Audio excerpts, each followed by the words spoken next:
Je jure. Je jure D'observer la Constitution. D'observer la Constitution. D'appliquer dans l'exercice de mes fonctions. D'appliquer dans l'exercice de mes fonctions. Les lois en vigueur. D'aider à la distribution. D'une saine et impartiale justice. Et de me conduire en tout. Comme un digne et loyal magistrat.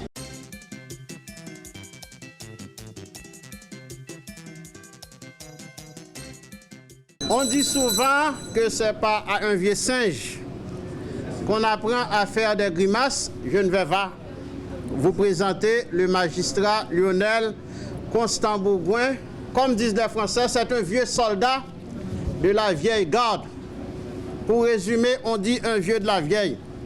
On n'a qu'à souhaiter au magistrat Lionel Constant Bourgoin bon retour en territoire connu, car il a déjà occupé la fonction de commissaire du gouvernement près le tribunal de première instance de Port-au-Prince en 2011, où il a passé 25 jours à la tête du parquet de Port-au-Prince. Lionel Constant Bourgoin est un magistrat de formation. Il a effectué des études à Bordeaux, à l'école, à l'ENM, École de la magistrature de Bordeaux. Il a déjà occupé plusieurs fonctions. Il a été substitut du commissaire du gouvernement près le tribunal de première instance de Port-au-Prince en 1999. Il a prêté serment en janvier 1999.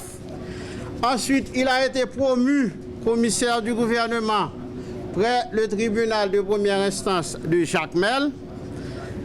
Ensuite, il a été nommé commissaire du gouvernement près le tribunal de première instance de Port-au-Prince. Il a ensuite occupé la fonction de directeur général de l'école de la magistrature, celle de secrétaire technique au sein du Conseil supérieur du pouvoir judiciaire. Il a occupé en 2016 la fonction de directeur général de l'ULCC, l'unité de lutte contre la corruption. Et avant d'occuper cette fonction, il a été au Bureau des droits de l'homme du BINU, c'est-à-dire c'est un magistrat vieilli sur le harnais, c'est un magistrat de carrière qui vient de prêter serment comme commissaire du gouvernement près le tribunal de première instance de Port-au-Prince. En ma qualité de doyen administrateur du tribunal, je vous demande de vous mettre au travail dès aujourd'hui.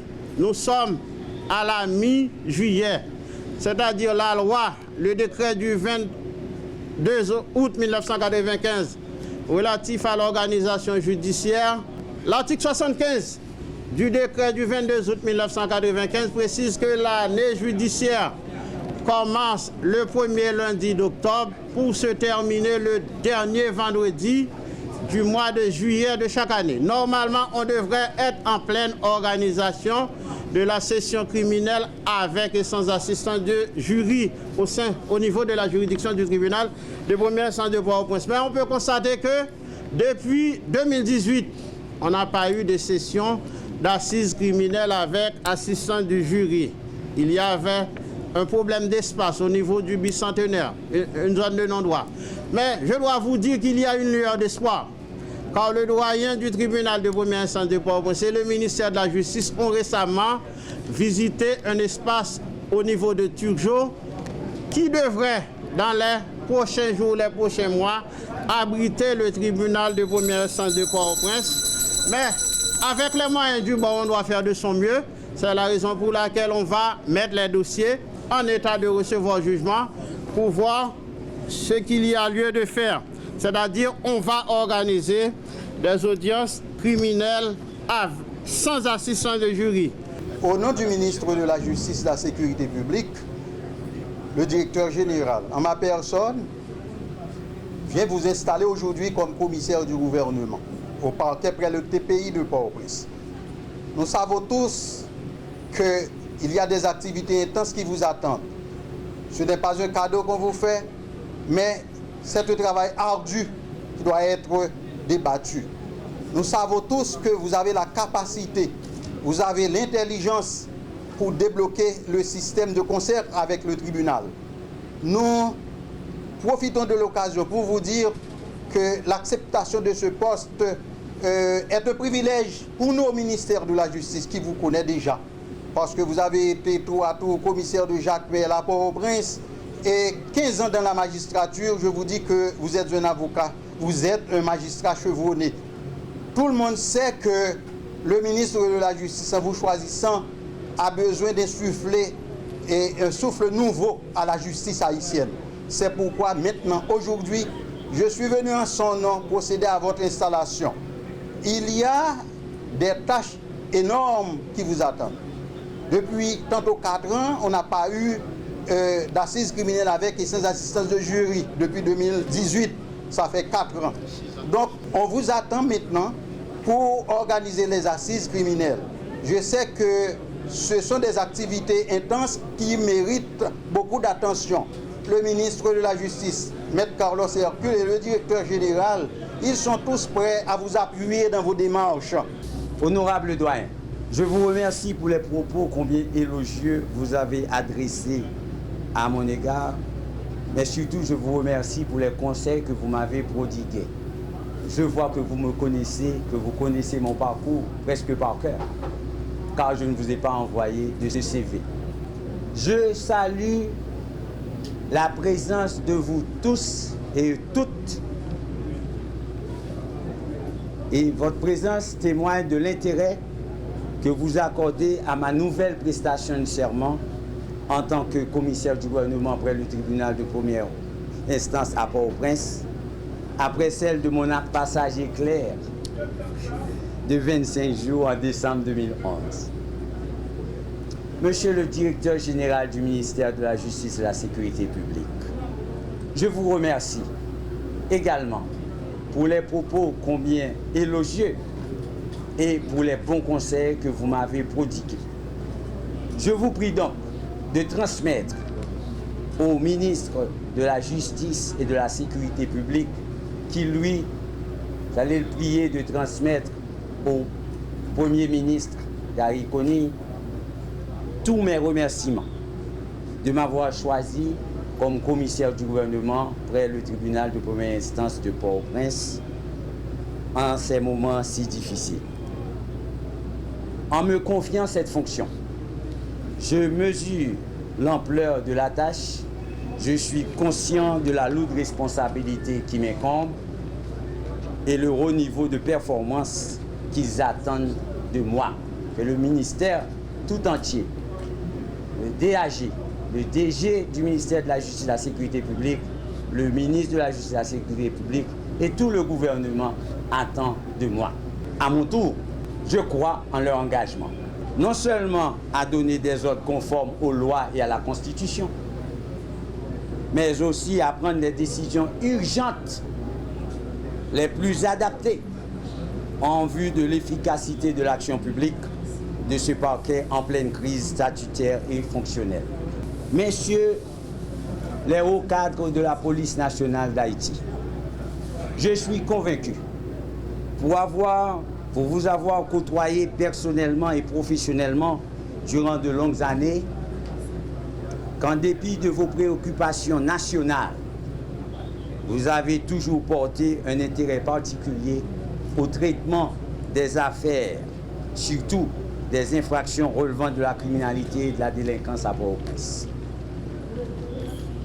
Mais force est de constater que dans la majorité des cas, les enquêtes sont déficientes et n'aboutissent qu'à d'autres résultats que l'impunité et la violation des libertés des personnes accusées ou victimes. Chaque fois que cela est possible, afin de faciliter la direction effective de la mise en mouvement de l'action publique, j'attends que vos services de police judiciaire du département, acteurs principaux de l'enquête, réagissent en temps réel, comme avait dit le doyen, et informent immédiatement le parquet de tous les crimes et délits commis sur le ressort de la juridiction de Port-au-Prince. J'attends que vous réagissiez, que vous exécutiez des éventuelles instructions de poursuite, d'enquête, de qualification des infractions et enfin de présentation au parquet. Dans le cadre de nos rapports fonctionnels, le parquet contrôle conjointement et par défaut avec les juges de paix les enquêtes et les gardes à vue. Je suis confiant que je peux compter sur votre appui, votre saine collaboration, car les défis auxquels nous devons faire face sont de taille.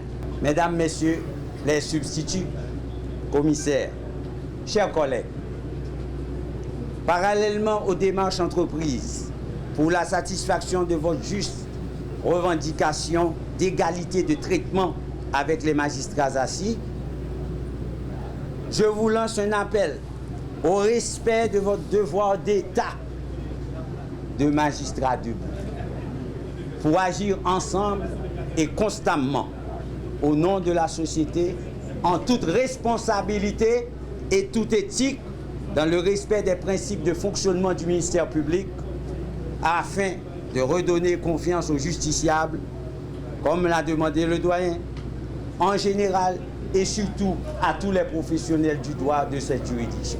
Ayons l'ambition de nous impliquer non seulement dans une action publique rapide, efficace et ferme, mais aussi dans le contrôle des gardes à vue, des lieux d'incarcération et de gestion des détenus, pour à la fois éviter l'impunité et veiller au respect des droits de toute personne privée de sa liberté. Chers avocats du barreau de Port-au-Prince, chères avocates, je vous assure que les magistrats de mon parquet ne seront pas vos associés obligés dans le traitement de vos affaires. Nous appliquerons le droit en toute impartialité pour apporter une réponse adaptée à la gravité des agissements et à chaque situation humaine. Notre parquet ne sera pas une polyclinique, voire une boutique. Notre parquet ne sera pas une polyclinique, voire une boutique. À bon entendeur, salut.